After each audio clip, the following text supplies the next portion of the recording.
That's right, Michelle. I'm actually standing on a side road that goes parallel to 96. Behind me, eastbound 96 is currently closed. It has been for hours and likely will be for hours more, because this is the site, mile marker 22, of a fatal crash where at least one person, the driver of that minivan, was killed. I say at least because as we speak right now, this is why we can only show you part of the scene. Investigators are going into that minivan to make sure that there was no one else involved in that crash, because as soon as the impact occurred, that minivan erupted into flames. Now, Fox 17 was the first crew to arrive on the scene. We were here, as you can see, when Aeromed, the medical helicopter, landed near the highway and took away a woman in her early 20s, said to be the driver of that SUV. That green SUV was said to be going the wrong way down 96, causing drivers heading towards her to swerve out of the way to avoid a collision.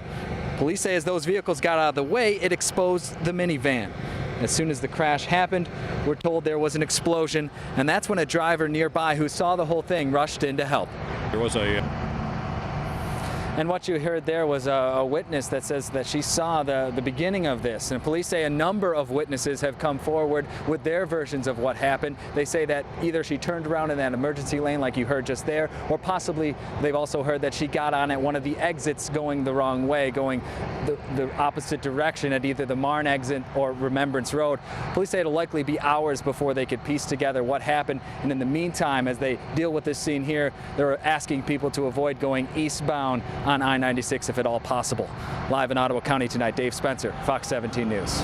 Yeah, Janice, the snow has been falling like this ever since we arrived here in Ottawa County, but that's the least of their concerns for the people that live in this area, at least. I'm standing on 118th Street, which you could clearly see is now underwater. The people that live on the other side of this street, they had to park their car on higher ground, slap on a pair of waders just to get home. Now, our drive into town was a little bit different. In fact, we caught it when there wasn't any snow falling at all. One of the breaks in the storm, as you'll see in this video here, but there was still evidence of how dangerous those roads could be, how slippery. We saw one driver pulled off to the side there getting help from the police officers, and then it was smooth sailing back into town. But the people that live in this part of town, they're not really concerned about the driving conditions. They're worried about if their road's going to be there when they wake up. We spoke with one family who says they plan on riding out this flood as long as they can.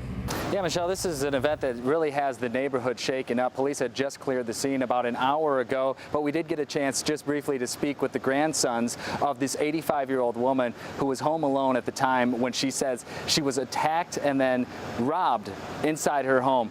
Now, according to the grandsons, this happened around 10:30. She was left alone for just a half hour, and in that time, this person riding a bike managed to get to the back door. The grandson says he forced his way in, assaulted her, then stole an undisclosed amount of money before leaving, and she was able to call 911. Police spent hours at the home you see just over my shoulder here. They have now left the scene, but they're asking for help in trying to catch the person responsible for this crime. All they're giving us as terms of information is that he was riding a bike around 10:30. He was wearing a tan colored jacket. He had a hat on and blue jeans, and they're hoping that somebody in this neighborhood had seen that person and is able to give them that information. Now, again, as I mentioned, this is a neighborhood that doesn't see this sort of thing happen. We spoke with some neighbors who say this woman has been a staple of the community. She's 85 years old, lived in that home for close to 50 years now. Obviously, they're concerned for her safety as well as their own when something like this can happen during the middle of the day. As for her condition, I spoke to the grandsons who tell me that she is expected to recover, but obviously shaken up by the ordeal.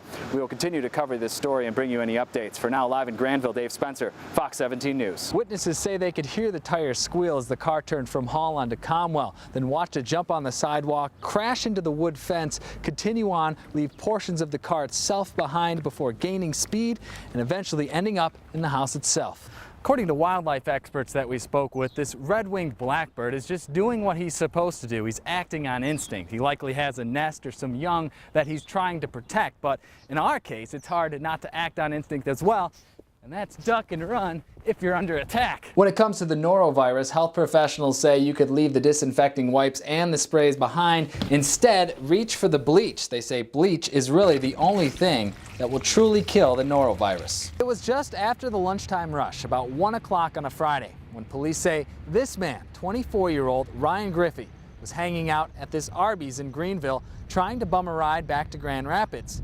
It was about that time, police say, he saw an opportunity that he couldn't pass up. Parked just outside the Arby's was a late model green Pontiac. The keys still in the ignition. The owner, however, was inside getting a bite to eat. Allegedly, Griffey got in the car and saw an opportunity to get a ride home. Michelle, in the last hour, there have been a lot of developments that we're learning concerning a police chase that ended with the driver of a truck taking his own life after shooting at police. We're also learning that inside that truck was a 15-year-old girl. That was the passenger. I'm live now at the home where that truck originally belonged to. This also happens to be the home of the 15-year-old girl. The chase came to an end at 31 in Petaluma. That's when police tried to pull that driver over. He then turned the gun on himself, took his own life after firing at police officers. Officers tell me that no one else was hurt, including that 15-year-old girl. I'm joined right now by the brother of that 15-year-old, Sean Pearson. Sean, obviously a terrifying ordeal. You tell me that you've been looking for your sister for some time. Tell me how that all came to be. Well, it all happened yesterday. Medical dispatch. Caller, can you tell me exactly what happened? Life EMS has handled thousands of calls just like this since 2004. Each one is analyzed and stored in a database. This here is our current control center. Then, the information is used to predict the future. 10-4-2-6-5. At Life Ambulance, they say they know when you are going to need an ambulance 10 minutes before you do. It's all here on the dispatcher's screen. Much like a weather radar, it shows graphically in color where the next emergency call is going to be. It's called predictive deployment. It works by using past 911 calls. For example, they will look at all the prior calls from, say, a Wednesday night at 10 p.m. and by mapping it out, they try to predict where they'll be needed in the future. The system refreshes every 10 minutes. Now we look at the demand radar and we determine the best place to position that ambulance. 257, show you transporting priority 2 to Butterworth. Life EMS has been using this software since 2009. We actually had crews that would question us. Ambulance crews, paramedic crews out on the road would question, why are we going there? We never go there. And within 10 minutes, they're going to a priority 1 a block and a half away. Tony Sorensen says on average it shaves a minute off each call they respond to. Precious time when responding to things like a heart attack. 1 minute can make the difference in survivability. He says it works on the theory that our daily lives are predictable. When you drive to work, you probably drive the same route every time. When you go to the store to go grocery shopping, you probably go to the same store. You probably even park in the same part of the parking lot. You probably even enter the same door of the store. Human behavior has been determined to be extremely predictable. And so this takes that to the next step, saying we know where the next emergency is going to come from. Absolutely. Yep. And we have learned from that and found it to be extremely accurate. So the next time you're out driving around town and see an ambulance parked in a lot, it's likely there for a reason. Like a giant game of chess, they are pieces strategically placed on the city grid. And the people moving the pieces are quite confident they're going to win. With their stories, Dave. Janice, every night, whether you see them or not, there are women on these very streets that fall into the pattern of sex, drugs, and abuse. But there are also those who are able to break free, and they do so largely in part by women who rely on their own experiences in the business of prostitution. As a warning, the subject matter of this piece may not be suitable for all audiences. On a cold, snowy Friday night, a stretch of Division Street in Grand Rapids appears lifeless. But to a trained eye, it comes alive. This city comes alive. You're confronted with a nationwide problem that often goes ignored. It's like a big game of chess. It is. Everybody's sitting around waiting to see who's going to make what move. People in West Michigan, oh, that's not here. Prostitution's not here. Are you out of your mind? Of course it's here. I've been in the sex industry myself. I was in for 6 years. At 19, Annie Donewald dropped out of Western Michigan University and fell into the world of prostitution. It was supposed to be temporary, but now that I'm making no less than $1,200 in a night, it's like, I can't, what am I gonna do? You start doing things that you wouldn't think that you would start out doing, you know, for extra money. In just 6 months, Christine Sheehy went from exotic dancer to prostitute. And they tip you like $1,000 afterwards, and you're like, well, I guess that was worth it. For both Annie and Christine, their worth would be measured on another scale. It's really hard to fake liking what these guys are doing to you if you're sober. I was using cocaine, I was doing meth, I was drunk every day. When you're in that lifestyle, you're high. You have to be in order to do the things that's required of you. And then there's Leslie King, I didn't say anything. I just did what he said. who says at the age of 15, prostitution was forced upon her by a pimp. He took me, got me dressed me up, and took me on the streets of South Division here in Grand Rapids. It was the beginning of a career spanning 2 decades with a criminal record just as long. King says she was arrested once a week. The mugshots play out like a slideshow of what she calls a descent into hell. Then I got a job at the Grand Rapids Police Department. Now that was funny. The same police who chased me for over 20 years. That was hilarious. But Leslie still hasn't left the streets. Oh, I know him like the back of my hand. I've been on every corner. She's out there on the same corner she once worked, but this time looking for girls who are ready for a second chance before it's too late. You're helping to empower women to help empower others. And that's a big thing. On that cold Friday night, it took us less than an hour to find one of the women hiding in plain sight. We pull over on Division Street just north of 28th. What is you doing out here? Walking. Walking, going where? It's me.